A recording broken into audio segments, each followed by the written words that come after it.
last me all night. I've been staying up hours until the sunrise. Just so casual, always living the same life. I don't really mind, but I just need to take some time to get away.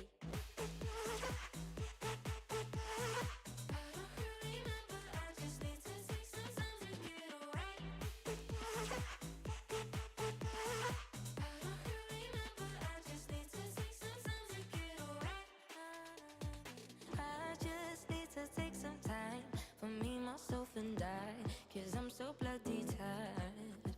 Yeah, but I'm alright. Trust me, baby, I'm alright. I'll just sit back and enjoy the ride. I've been looking for something that holds me all night. I've been staying up hours until the sunrise. It's so casual, always living the same life. I don't really mind, but I just need to take some time to get away.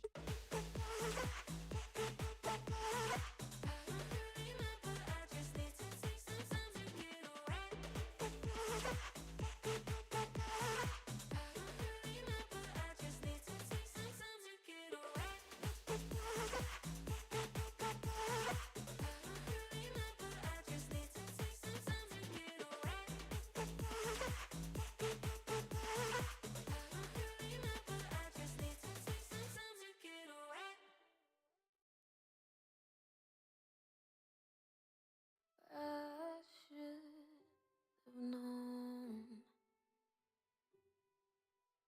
I'd leave alone. Just goes to show that the blood you bleed is just the blood you own. We were a pair, but I saw you there. Too much to bear. You were my life, but life is far away from fair. Was I stupid to love you? Was I reckless to help? Was it obvious to everybody else that I fall into a lie? You were never on my side. Fool me twice. Are you there for paradise? Now you'll never see me cry.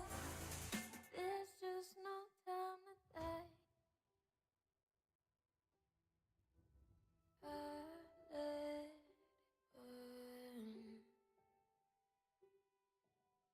You're no longer my concern. Faces from my past return. Another lesson yet to learn. That I've fallen for a lie. You were never on my side. Fool me once, fool me twice. Are you there for paradise?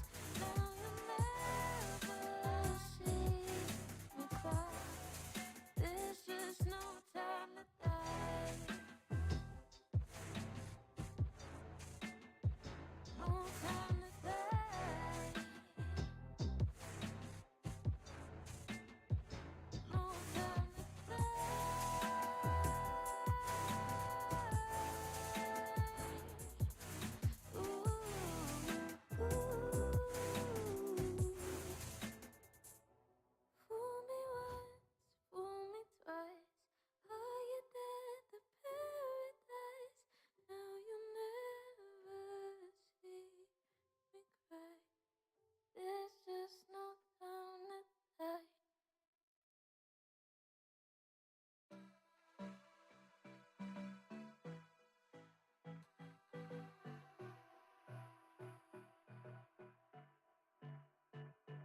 Hello, and welcome to the Blue Mountains International Hotel Management School at Torrens University, Australia's Leadership Speaker Series, where we get to have a fireside chat with hotel leaders from around the world.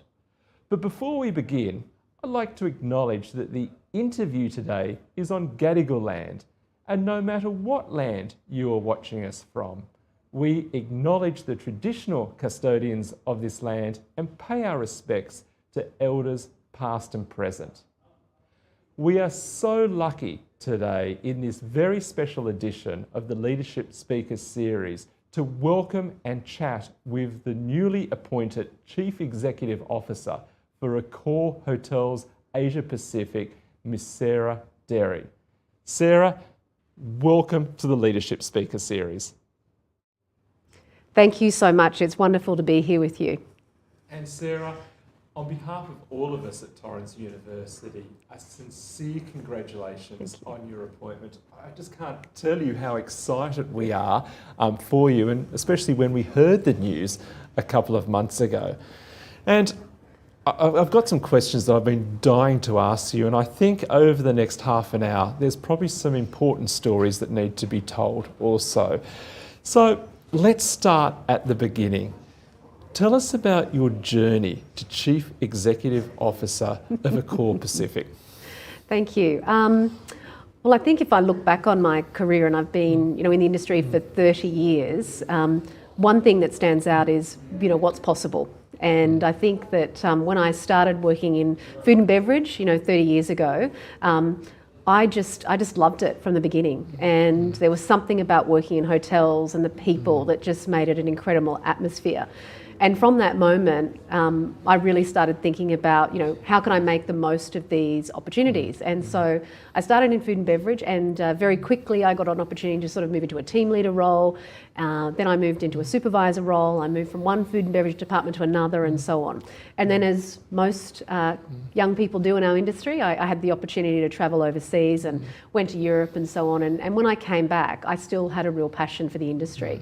And look, I've been incredibly lucky. I came back after travelling and stepped into restaurant manager role, then went into front office. Someone said to me, Sarah, you've got to get into front office because you've got to round yourself out. And the truth is, whilst I enjoyed front office, the freedom that I'd experienced in food and beverage and the passion you see in food and beverage was really where I was, I still had a lot of interest. And it's just a story of opportunities. I just grabbed every opportunity that came my way. I still remember there was a particular morning I was at a hotel at morning briefing that happened at 9 o'clock or 9:15 in every hotel, and our payroll person had not turned up to work that day, and I was in an acting food and beverage role at that time, food and beverage manager role. And I had decided I wanted to move into human resources. So I'd actually gone back to study, did some postgraduate study in HR. And I was sitting there in that moment, and the general manager said, we need someone to go upstairs and help with payroll. And I thought, payroll, people, I can do this. This could be it. I can do it. Yeah, absolutely. And so I put my hand up and said, I'll go up and do it. And that was the day, this is a while ago now, right? So when it was the manual timesheet. So, and as it happened, they came to me and never saw our payroll person again. And they came to me and said, would I be willing to do that role? And I thought, I would be willing to do it, but that's when I kicked in the negotiation and I said, I'll take on the role, which was a part-time role really, as long as I can work the other part-time in HR.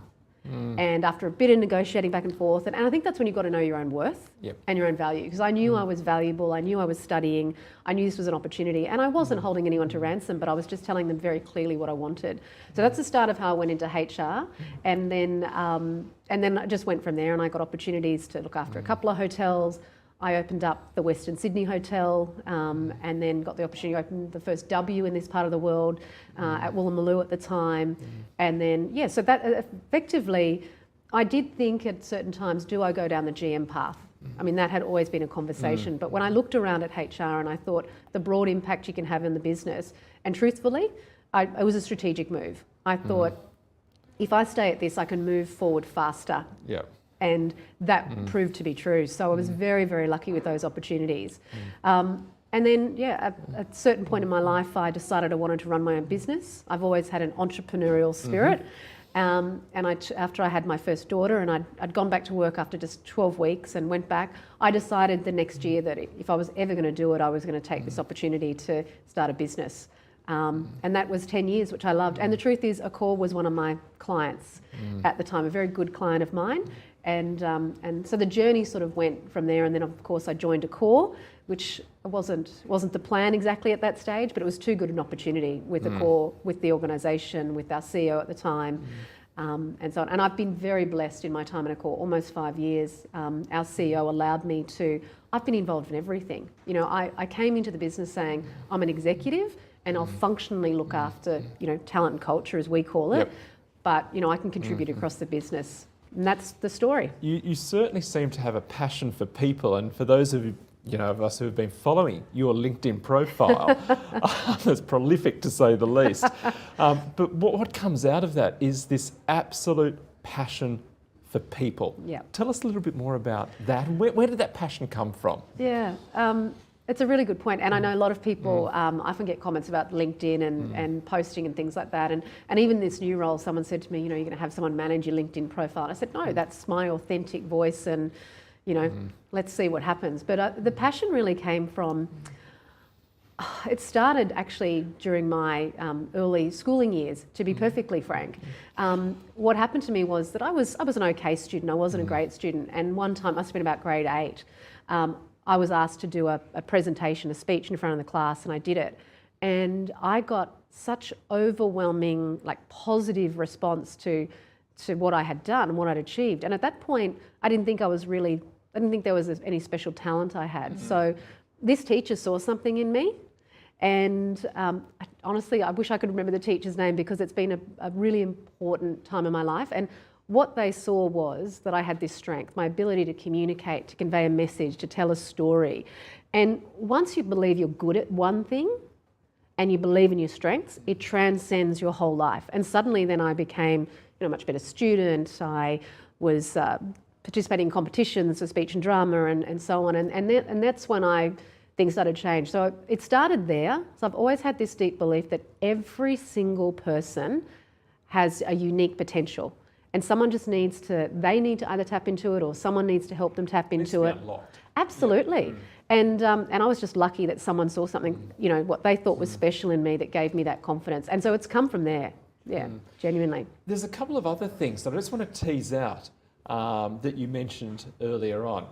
You spoke about an overseas experience. So how important for those who are really starting to think about their career in hotel management, hotel leadership, how important is an overseas experience? Yeah, I think that it is important, because this is a global industry, and if you work for, you know, a global company, there is an expectation you understand, you know, how things work in other parts of the world. But it doesn't necessarily mean you have to go and live an expat life for 10 years. So in my case, they were fairly short stints, and I did lots of projects overseas. I was lucky to work in China, the Maldives, New York, you know, different places all over the world. So I think having a global mindset is important if you work for a global company, but also just even working in, you know, Australia and the Pacific region.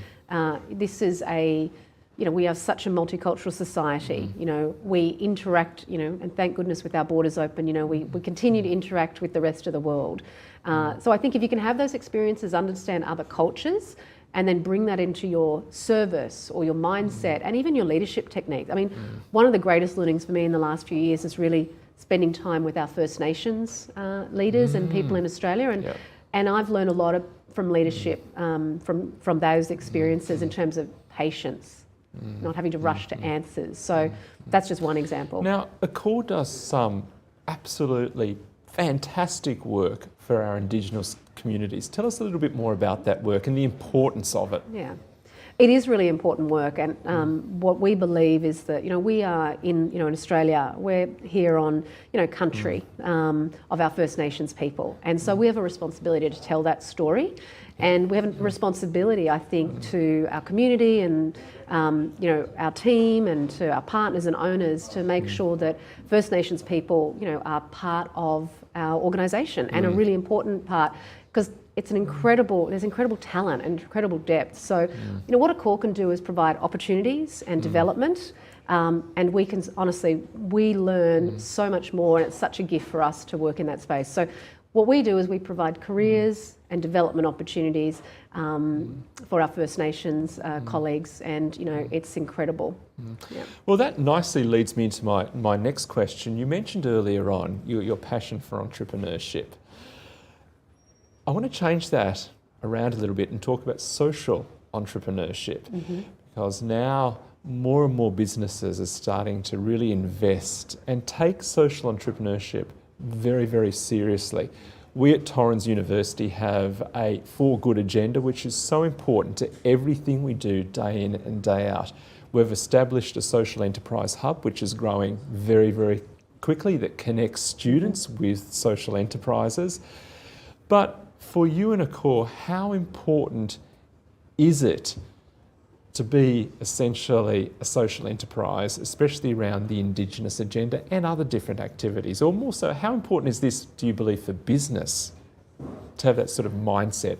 I think it's really important. I mean, a hotel is an important player in a community, an individual hotel. So we can have an impact, socially in a city, a town, a region, and so on. We can have a significant impact. It's where people celebrate, milestones, where, friends and families stay, where they have conferences and things like that. So I think we start from the principle of, we sit within the community, and if you're going to be within a community, you actually have a responsibility to contribute.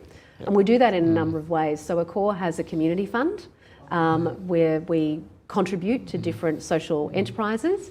Our leaders are also encouraged, and our teams are encouraged to participate. I mean, I assist with 2 organisations, Too Good Co, which is a wonderful organisation that, on a personal level and professional level, they provide education and training to women who've suffered domestic violence. And another organisation I work with, Better Timor, which provides education and builds schools in East Timor. And so through the community fund, through encouraging our leaders to be involved in community, and certainly knowing our local stories of our First Nations people is really important. I mean, look, and Accor globally has a great commitment to that. Of course. One thing that was a completely incredible opportunity for us through COVID, with all the devastation and the challenges we faced, was that the shareholders provided a €75 million fund called the Hardest Fund. And that was to be given to our team who were in financial need. It was to be given to those people who were, medical and health and, different organisations. And right now we've provided support to domestic violence through that fund, organisations who are assisting, and also just the recent floods. So we're incredibly lucky that it is the spirit of Accor globally, and we get to enact it here locally. Talking to some of our students prior to the interview, they were very interested to know what a CEO of a large hotel chain actually does. So take us through a day in the life of Sarah Derry, CEO of Accor Pacific. I was wondering that too about 6 weeks ago. I bet you were.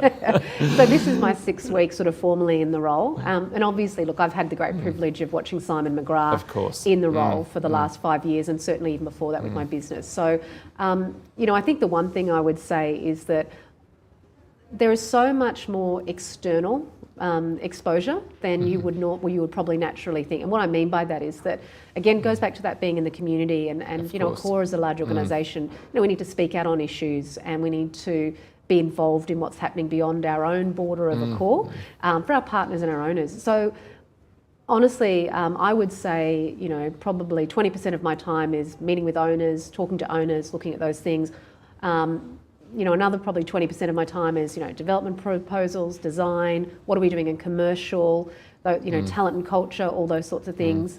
And there's obviously a big portion around setting strategy and working with the team on, what are our goals, and the financial and, the performance management and of the performance of the business is really important. And obviously and then operationally, understanding what's happening in the hotels. So I'd say that's about, 60% of my time. The rest of the time is being in the hotels, talking to people, seeing what the businesses are doing, and our business units, because we also, operate, the Qantas lounges in many places for Qantas. We also have a vacation club. We also have building and concierge services that we operate as well for organisations. So it's quite a varied business, and some of it is even, we operate the Reef Casino, so it's being a director on organisations. So that's the other part. And then a big part is industry, but even beyond industry, making sure that Accor is seen as a leader, not just in hospitality, but certainly, in the Australian market as a significant player. So a lot of it's a lot more external. So that could be attending, briefings, meetings, conferences, lunches, speaking at events, panels. I mean, just last week I was in Melbourne. I was in the Gold Coast one day for International Women's Day, which was wonderful, with Destination Gold Coast and meeting our stakeholders there. The next day I was in Melbourne meeting with Netball Australia's CEO, which was terrific because I'm a massive netball fan. I didn't know that. Yes, there you go. I'm a big netball fan. And so we're obviously primary sponsor. That night we had the AFL launch in Melbourne. The next day I went back to the Gold Coast, spoke at a sustainability conference. And then that afternoon I went down to Kingscliff where a number of our team had been impacted by the floods and the hotels and met with them. And then Friday morning I spoke at another conference on human resources and having a winning culture. So that's just an example of, so that's why I mean there's more external than you probably anticipate. But I think also, and again looking at your LinkedIn profile and your previous role, one thing we learnt about you is you weren't one of these traditional behind the desk leaders. It seemed that you were leading from what I like to call the dance floor, where the action is. Yeah. So you were here, there and everywhere, and this seems to now have continued into your role as CEO, where you're very active within the hotels, not essentially from just behind a desk in an office. Yeah. And I, largely that's where I spend most of my time. This morning before coming here, I've been at our wonderful Novotel at Darling Harbour, and then this afternoon I'll be visiting other hotels. What a fantastic property that is. Oh, it it's is just wonderful. Stunning. And it's wonderful because Accor's been in Australia for 30 years, and that was obviously one of our very first hotels. So it's a real iconic hotel for us as And I think one of our alumni, Scott Bear, is your rooms division manager, front office manager down at Sofitel Darling Harbour. Yes, absolutely. We've got many of your alumni and current students in our I was about to say that. He's not the only one. So I think it's an important part of what we do. I want to talk a little bit more about leadership itself because, talking to you before Christmas and before moving into the CEO role, it was clear that we're both very passionate about leadership. What do you believe are essential leadership traits for somebody in a hotel CEO role in today's world? Yeah, it's a good question. I like the way you framed it in terms of today's world. I think that's really important because, number one, things that people say, well, we've experienced so much change. But the truth is, the world constantly changes. It does. And so you have to be responsive to that. And so I think that's really important that you've articulated it that way. I think first and foremost in today's world, particularly after what we've just gone through and, hopefully recovery on the horizon now, is a really deep sense of purpose. And knowing what your personal purpose is and your professional purpose. So I think, and that can only be felt and understood authentically. And so that's really important, I think, knowing that and authentically knowing that and being able to articulate if you need to. The second thing I talk a lot about is courage. I think, every opportunity, even achieving this role, required, leaps of faith. Me doing things that took me out of my comfort zone in even my application for this process. And every day, I'm having experiences I've never had before. And I think you've just got to go. I think you have to go for it. So I think courage is really important because courage allows you, it doesn't mean you don't feel fear. It just means you do it anyway. I also, the other thing I think is really important is, and this is going to sound interesting, it's called ruthless execution, which is not I love that. which is not about being ruthless in business at all. It's about making decisions, the execution of things, ruthlessly executing everything that you do. So if you say you're going to do something, doing it, and being absolutely single-minded on that. So I think they're three things that we don't often hear spoken about around leadership. However, I think are really important because I could say all the other, things that are really important as well, like authenticity and respect and those sort of things. And that is known and they are really important. But I like to share the three things that I think that people don't think of first off when they consider leadership. And I love that particular analogy because I also think there's a link there into followership.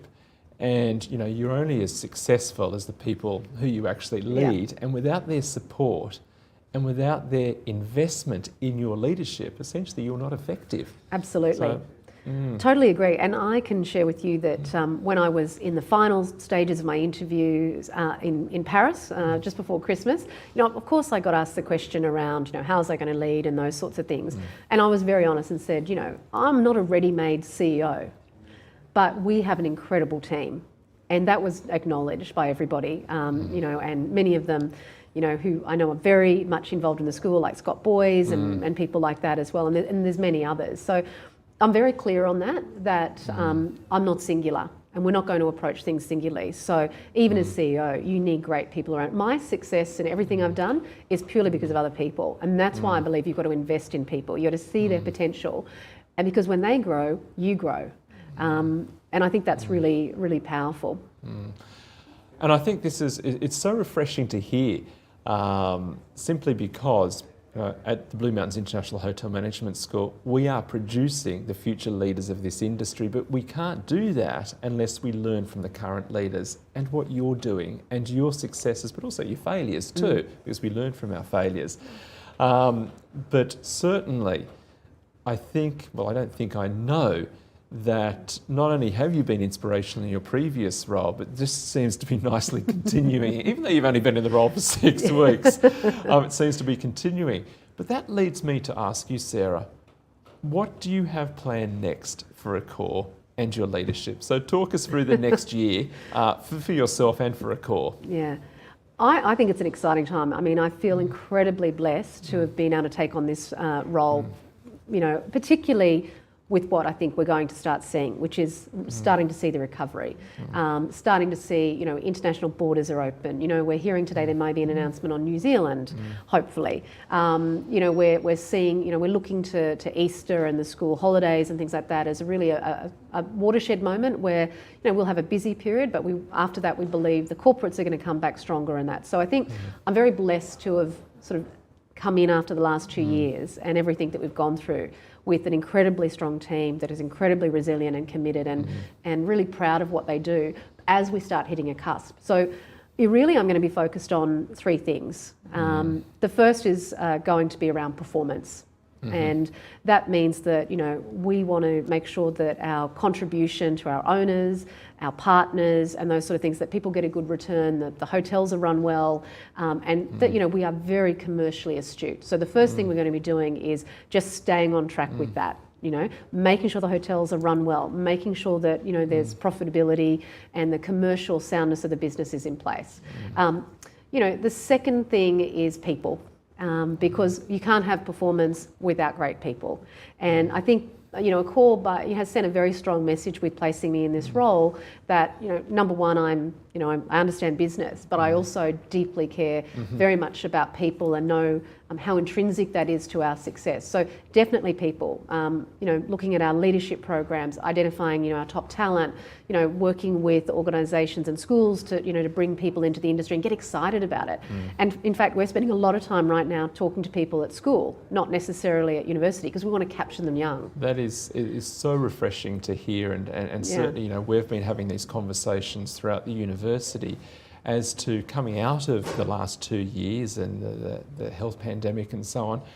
How do we work with industry to really showcase in Australia to our domestic potential students the incredible career that this industry can actually offer you? And I think that collaboration and that showcasing industry for Year 11, Year 12 students over the next 12 months is going to be so important to get these students into the industry and started off on a fantastic career. I couldn't agree more, and I think that probably fits into the sort of third initiative that I really want to focus on, which is possibilities, and that's in all, growing our network, our people, all those sorts of things, partnerships. But I do think it does come back to opportunities like that. I think what we have actually seen is that, the reality is with our borders shut, and not being able to bring, international students in earlier and, working holiday visas.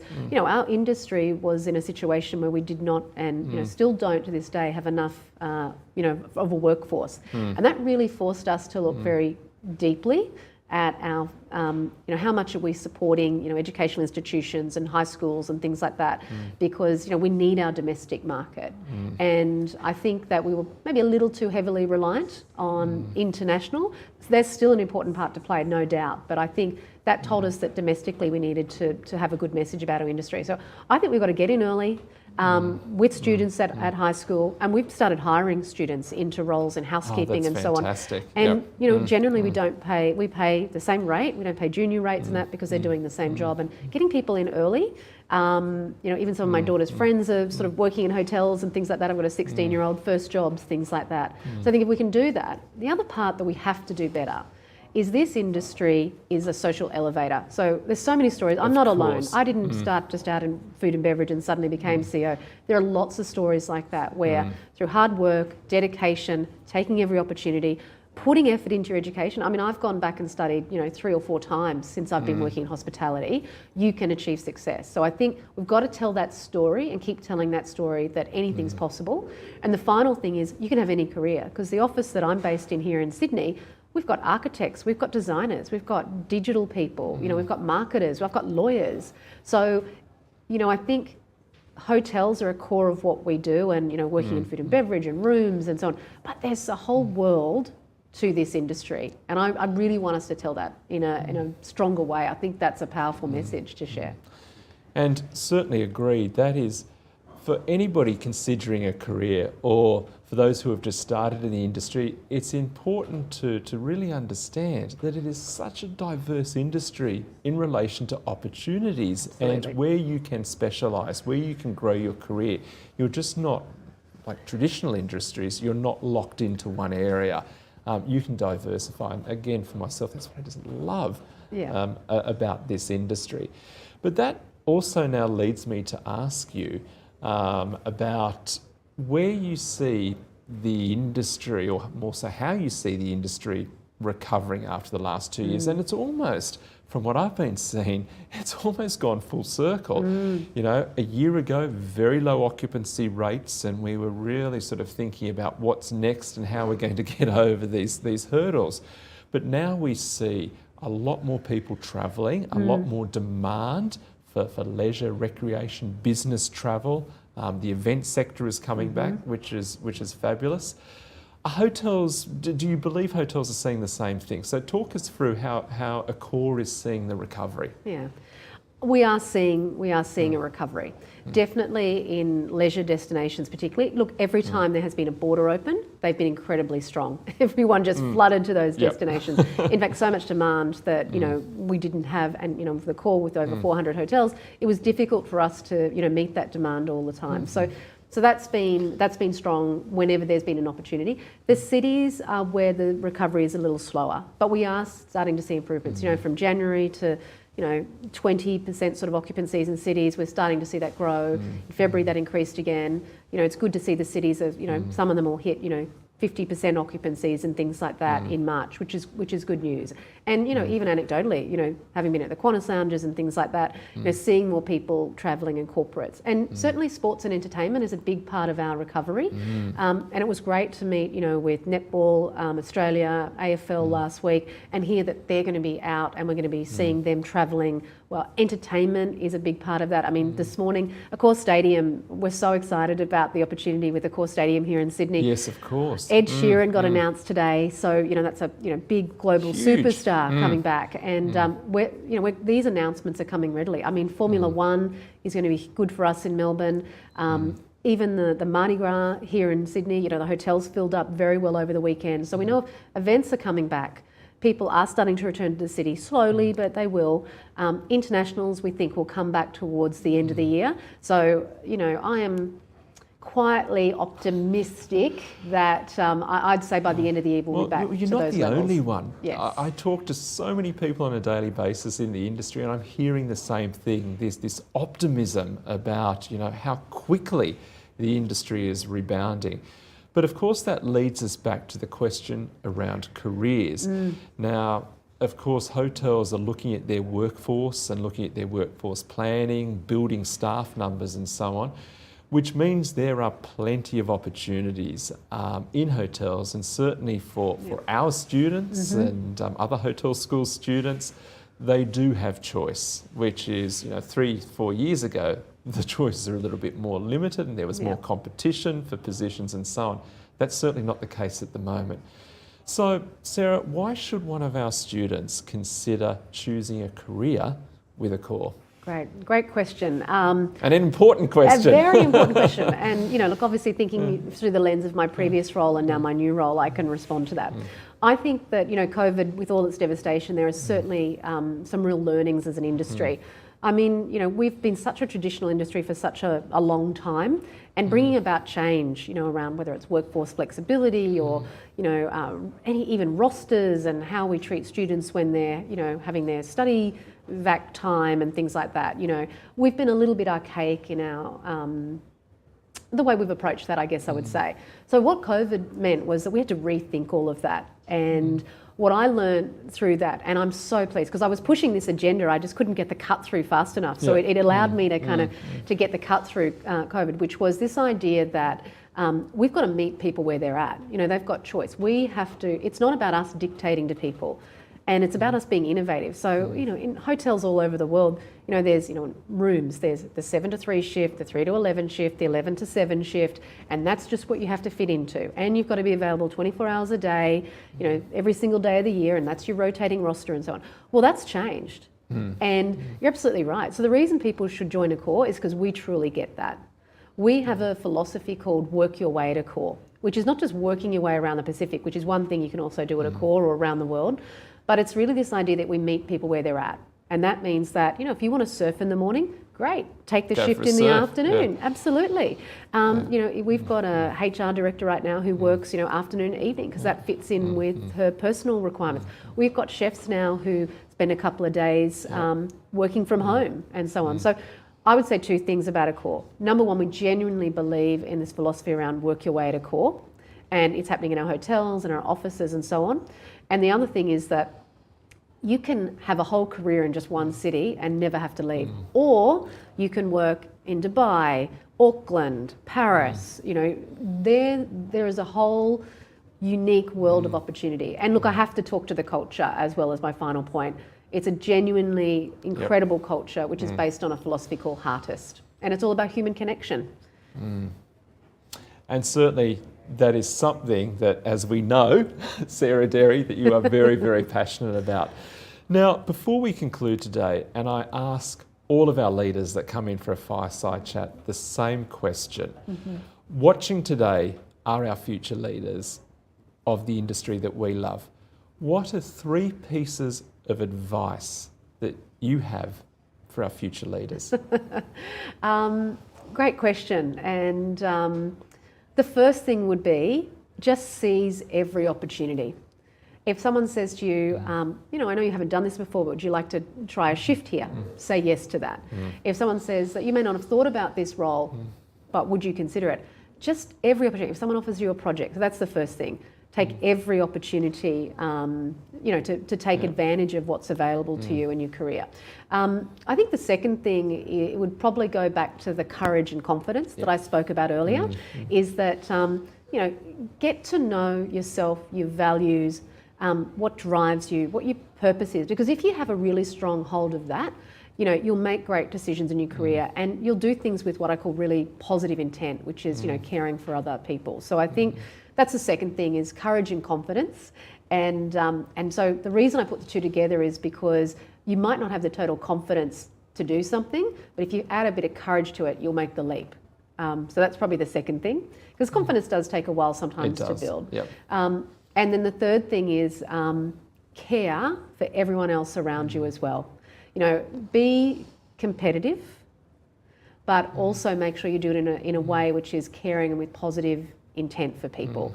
Because I believe if you take care of other people first, then ultimately, that will come back to you. And so I think that's another thing too. Collaborate with people, care for people, look out for people who need assistance and support, and you'll get that. And it really comes back to gratitude. It'll come back, tenfold. Sarah, I think certainly they are 3 pieces of very, very valuable advice. And thank you so much for sharing the last half an hour with us. And we called this a special edition of the Leadership Speaker Series because we really wanted to celebrate your appointment with Accor. It's so important for us as a hotel school, but I also think it's so important for Accor to have you now in this leadership role. So thank you so much, and we're so excited to hear what's next and to keenly follow your progress. And I know this won't be the last chat that we're going to have, but I think this is the start of many more. Thank you.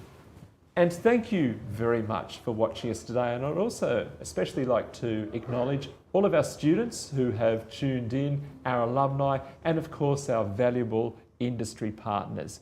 You've been watching Blue Mountains International Hotel Management School's Leadership Speaker Series, and we look forward for you joining us next time. Thank you.